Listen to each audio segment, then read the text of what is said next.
here, everybody's heard it, unless it's a real brief one. You know, just showing the property, I think everybody has seen as much as they can. Well, not everybody, go ahead and see the 80% nor the property, Okay? and I'll give that to him. Okay, you got a few minutes to explain it to him if you'd like.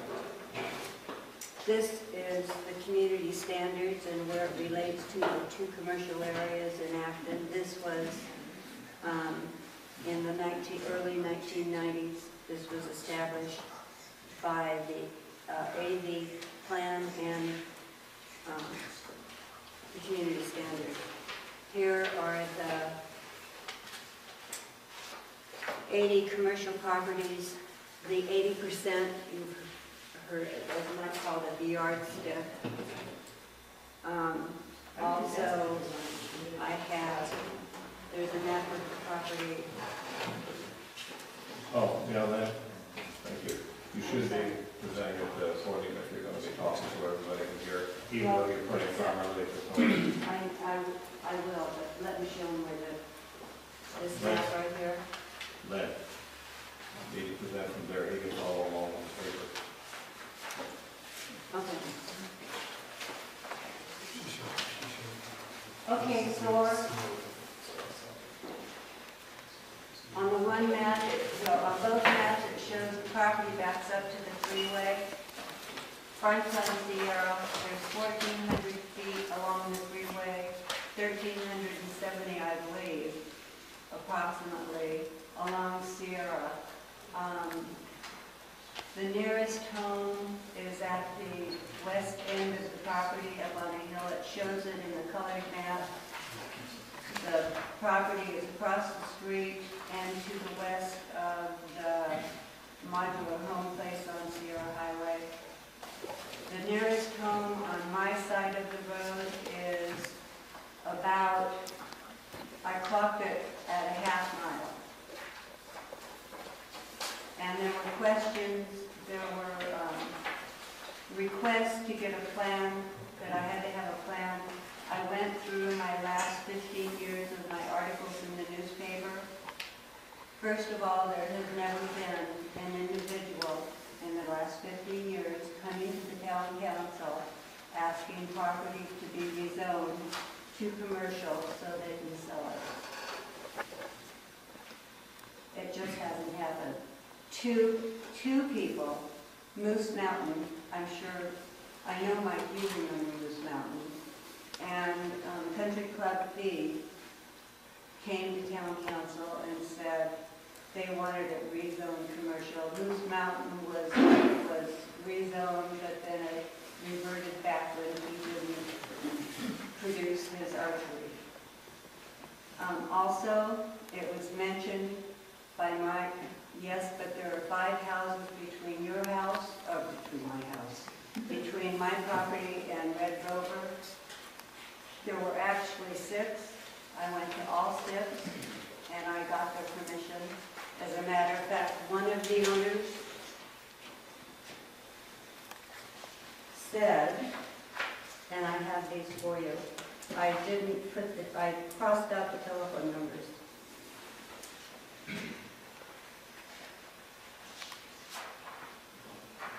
One of the owners said he would actually like more commercial property on Sierra Highway and more business because he's tired of driving to Santa Clarita and Palmdale.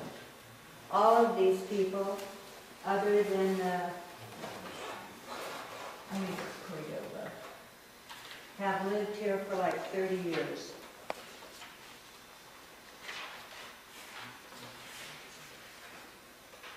Neat people, neat people. And they all have big dogs and locked gates. You will see some of them are in my handwriting, and that's because I just talked to them on the phone. And that's it. Okay. Council?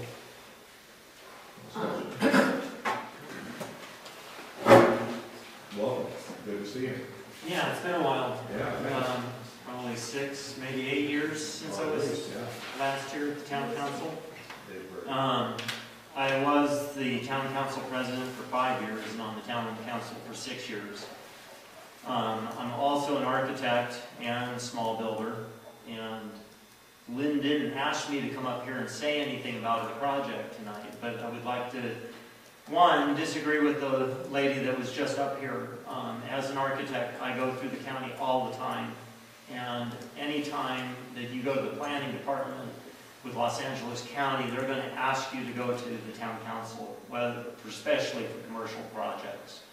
So whether or not you guys agree with the zone change tonight, this project, if it were developed in the future, would probably come back to you. The town council also, I'm sure, is aware that septic issues are a big problem in Acton, and you can see what they did to McDonald's up there. And of course now the Shell station has got issues, and they've closed down the subway. So these things are all going to be scrutinized with any future projects, and to ask for zone change and ask for the town council to start scrutinizing it at a level that shouldn't come back until they're ready to go through development, I think is probably premature. And I would urge the town council tonight to either vote in favor of this or vote of no comment so that she can continue through this process. Frankly, I appreciate the service that you guys do for the community, but what I've read and heard in the paper in the last month or so, it just seems a little bit of an embarrassment. And I would hope that the town council would use some professionalism here in the future, and have some decorum. Unfortunately, Larry Smith isn't with us anymore to reprimand us and remind us, Roger's rules of decorum here. So, but anyways, getting back to Lynn's project, I think the town council would probably, be best serve the community to let this go through the process with the county and come back at a future time when the developer is going to be required to come back, especially planning. Planning always will send you back to the town council. I haven't seen one yet, and I work with the county on a regular basis. So that's my comment. May I ask you a question, Dave? Yeah. They may recommend, correct me if I'm wrong, they may recommend that we come, obviously we're builders too. Right. So they may recommend that someone come back to the town council and to the community. But my question is, do they have to then? Well, I'm trying to figure out what Jackie just said compared to what you just said. Do they have to come back, or is it a recommendation? It's a recommendation from Informative's office. The planning send you back to the town council, and yes, the town council can say no, but then planning is going to say, oh, we're worried about, not listening to the community. But the problem is when the community starts dictating things that shouldn't be dictated at certain levels, the town council, You're getting away from what I was trying to get a technical thing in my brain, because I just want to understand. What you're saying is, I don't want to hear about what you think the town council should do or anything like that. I'm trying to get educated. I've been involved in projects or heard of projects where people don't come back to the town council because they don't have to, because regional planning, I get what Antonovich is telling regional planning to do, but regional planning is its own entity. And also, I think what you need to ask Pam is that, I'm just trying to get educated. yeah, I appreciate that. The way you have to ask the question is the kind of project for which they come back to the town council. And if it's just a permit, then they don't have to come back. But if it's ministerial or discretionary, then they have to come back and get it from the town council. commercial projects are not just a permit. They Well, require none of that. in-depth study. There's 7 or 8 agencies that you've got to go through to Exactly. get your permit. I'm Right. not completely uneducated. You can look at me like I am, Yeah. but I'm trying to get educated here, David, Yeah. okay? You're an architect, I'm not. I hear what Jackie's saying, I want to understand. Yeah. Because then we can make a fair decision for Lynn. Well, Okay? actually, these people will. But But we have input, David. you have input, but you don't make the decision for the town council. You've elected them to make these decisions for the community. So you, okay, so you just want to talk about politics, you don't want to talk I'm not about... talking about politics, I'm talking about the fact that the planning department is going to send I just had a whoever. simple question, that's all. Okay, let's draw it in here. Yeah, Wow.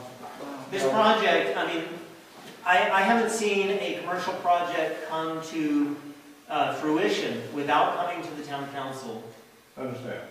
And, Now, in their time on the town council, yeah, did the town council ever approve or recommend or support rezoning from A1 to commercial without a designated specific plan for the property? we never had a project come to us for that approval. Okay. And we don't think at the time that wouldn't have been our appropriate action. Correct. So, you know, if you're not going to approve a project, I think that you ought to just say no comment. And that would mean that she could sell that piece of property, but it would not be commercial, correct? No, she could, if it would basically say she can now go to planning and ask for her commercial rezone, and that's her process with them. But as soon as somebody wants to develop that property, they're going to have to come back to the town council for a review. So what you're saying is the council would basically take a position of no comment on her. If they wish to do so, yes. Okay. And that would make whoever she sold it to then come back Yes, for that change. Or we would not take a position on her project. right. So that's my comment. Okay, now back to the council here. We have the motion on the table. Are you ready for a vote on it? Yes, one more comment? Just a little one. Having been on a town council, this town council myself, I just want to address this precedent thing. This isn't a court of law where the decision by the jury goes over to the next one and the next one. You can't, I don't think you can honestly say we don't want to set a precedent when somebody brings you something new. That's all they've done. And just because it happened once doesn't mean that that has to be the precedent for the rest of your life. I mean, it just doesn't make sense to make that, And to I me, didn't- make that. I didn't say that we didn't want to set a precedent. I said it could be a precedent setting. And once you voted, working with the county, and if you get a similar situation, you and I both know they're going to say, well, you did it here, so you can do it here. There's no difference. Pretty hard to But stop. you're still the one that is going to make the decision on each individual case. It isn't like the county's going to send it back to you and say, you Again, have a precedent because you did it one time.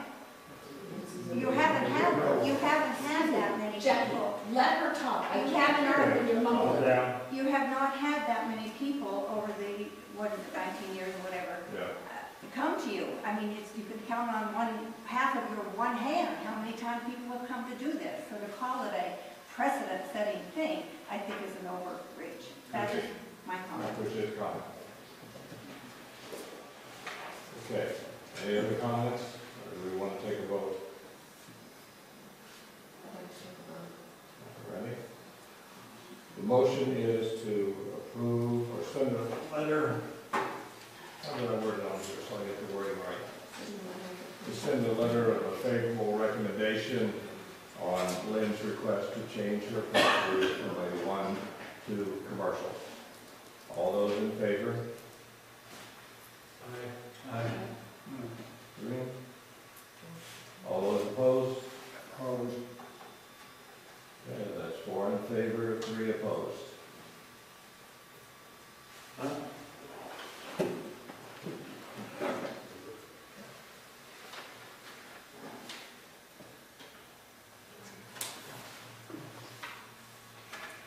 Where do you go from here? And the motion passes. I want to say, I thank you. My children thank you. My grandchildren, thank you. My great-grandchildren, thank you.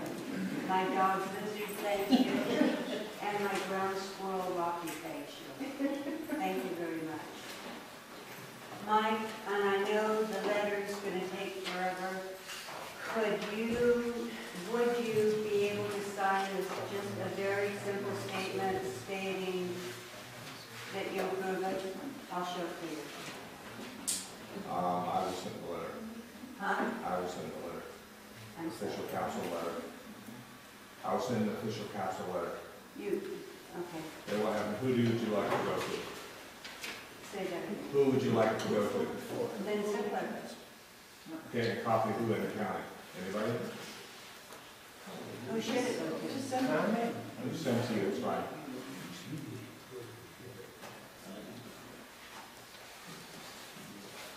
And it won't take very long at all then. Sir, I'm sitting there looking at hands, and I got a different count okay, on the vote. I and let's poll. mean, it should be clarified. Okay, Ray, Very fuzzy. Ray, Well, you know. opposed. Mike, Opposed? opposed. Fred? Approved. Tammy? Approved. Catherine? Opposed? Darvin? Higgins? Approved. Thor? Approved. Okay, so that's 4 approved.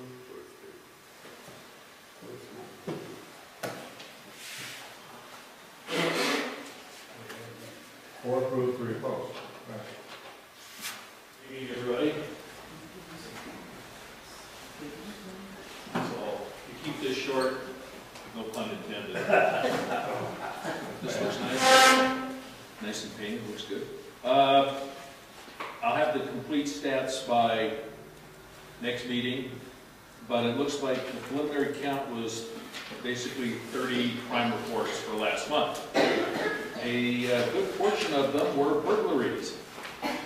A good portion of the burglaries occurred in a campground to our south, without naming names. Unfortunately, what it was is people who have left their motorhomes and trailers in storage lots for long, long, long times, in some cases over 4 years, go back and find broken doors and stuff missing. There's no way to establish a time when it happened because of the amount of dust and debris and whatever, but it's happened. And they seem to be going after the same stuff. Generators, batteries, compressors, tools, and in one case, motorcycle gear. Lots of it. We did recover one motorcycle helmet. Did find in one case, which was a fresh one, we did get some DNA. When he broke the window, there was some blood in several places. And the evidence of just taking the first aid kit off the wall and finding the Band-Aids on the ground, indication he probably got hurt. But we did get some good stuff out of that. We recovered a flashlight taken from one trailer 2 trailers over. Other cheese, or, you know. So that's a big one. The other thing I'll cover real quick, it's something I brought up before. I know you guys don't like to hear it, because I know it's Acton, and would all say, it is still illegal to ride golf carts up and down the major streets. Unfortunately, I haven't heard how she is, but there was an individual, I would all say, who I have warned numerous times about taking golf carts on Sierra highways. Apparently, as I got it from the fire department, pulled in front of a truck at Anthony Road in Sierra and took out a large section of fence and a tree. I know she was airlifted, but I don't know what her condition was. But all I know is her and I have had many different disagreements because it's a very expensive citation and golf carts can't get out of their own way. And as I said before, riding on the dirt shoulder is not off-road. That is part of the highway. Off-road is up in the hills. So please be careful. Same thing applies for another gentleman who should have known better, and I'm sure I'll hear about it, especially since he retired from our department, has been told you really can't ride your gator around town. And he said, it's a farm vehicle. Well, there are specific rules on farm vehicles, like you can cross the highway from area to area, go from one parcel to another, not a 3-mile distance down the road. And apparently CHP gave him a ticket after I warned him it's going to happen, so he's rather upset that, and I guess he's going to write the Board of Supervisors to complain. So I said, go ahead. Don't worry, it's Rosalind's area, not yours, so you're okay. So I just let you know that, around, I'm sure. yeah, I'm sure. I'm just going to let you know that, yeah, it's, you know, there are rules on farm vehicles, but please be very careful. I was pull off a little bit. There's about, I just noticed it's only been there about a week. There's like 7 or 8 small tires and a little campground set up right in the riverbed with Oh, really? a little tent and some other stuff that all looks stolen. I just noticed it the other day. And it's in the creek behind Maryhill? If you go on Bootlegger, whenever you cross the river, you're on Bootlegger, going towards Maryhill, stop at the river, just walk 100 yards to your left, dead center, under a big tree. I will be happy to take a look at that. Maybe do more minutes quick. All right, thanks. All right, anybody, hope everybody had a good Halloween. I saw the turnout was good at the park, so that was a good thing. All right, Thank you, sir. kept it under 10. I appreciate that. There you go. Third report, Mr.